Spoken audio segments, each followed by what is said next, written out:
subhanallah, there's a lot of emphasis on, sitting together, being together. And I don't mean just two bodies on the phone. That's not togetherness. You're physically in the one space, but you're emotionally, mentally, you're in two different worlds. That's not togetherness. This is okay. I want to jump in. Because this is really important. And why I'm jumping in is because the trend in this context is women getting to this stage and feeling like this is not what I want for the rest of my life. We love each other, but we're not in love. Or I love him like a friend. We're roommates. Maybe the children are growing, maybe they've grown. And I'm saying this based on so many sisters getting in touch, and even there've been some shows about it, actually, some YouTube series where they've discussed this phenomenon of couples, just apparently couples, but I suspect it's mainly the women, because the women are the ones in general with the higher expectations of the relationship, right? I think most men, if they're comfortable, they'll stay. It doesn't have to be 5 stars. It doesn't have to be amazing. It doesn't have to be exciting. It doesn't have to be something new.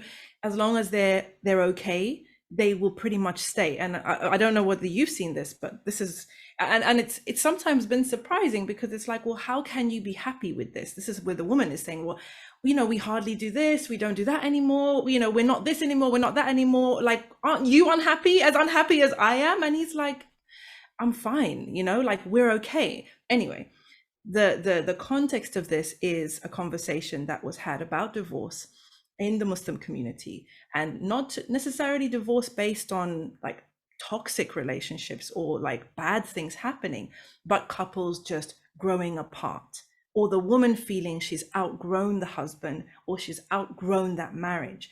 And that's happening a lot in the Muslim community now, in this generation, where I have women messaging me saying, my husband he's a good man, but I feel I've outgrown him. I'm doing this now, I'm doing that now, I'm doing this, I'm doing that. And he doesn't want to do those things with me, and he doesn't have a growth mindset. So I feel like I can't grow with him anymore. I feel stifled and all of this stuff. I don't know, maybe you haven't seen it in your practice, but it's definitely something that's happening in our generation. So do you have any thoughts on that? You know what? It's interesting you're saying that, because there is a change in mindset with regards to marriage. And I have seen the attitude of, well, I don't love him anymore, or I'm not on the same page, or we're not doing things together. I hear what you're saying, but what I'm trying to say is that your journey and your aspiration doesn't have to be shared by your husband. It's an important point to make, sis. Yes. It's an important point. You need to say that. The thing is, you are an individual. You have your own hopes. You have your own dreams. You need to separate that from your relationship, your parenting. You see, when we look at ourselves, we need to look at different areas of our life, our professional, our personal, our relationship, our community, and then our spiritual, where we are with Allah Azza wa Jal, where we are with our, say, self-care. So the different areas. The thing is, we have this idealistic idea that we want everything to kind of be together. It's not. Sometimes your children won't be in the same page with regards to your nutritious ideals. It's okay. Sometimes, your extended families will not share the same like taste in makeup or your dress code. It's okay. You might like certain things more flamboyant than others. That's fine. That's your taste. That's your passion. No one has to share your passion. It's fine. The thing is, when people say that we are growing apart, here's the thing. Any relationship, you will fall apart if you don't make that conscious effort of being together. If you're not sleeping together, if you're not eating together, if you're not, going out together, if you're not having conversation together, of course you're going to fall apart.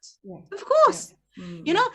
The thing is, relationship intimacy doesn't happen in like, in void, in a vacuum. in a vacuum. You Yeah.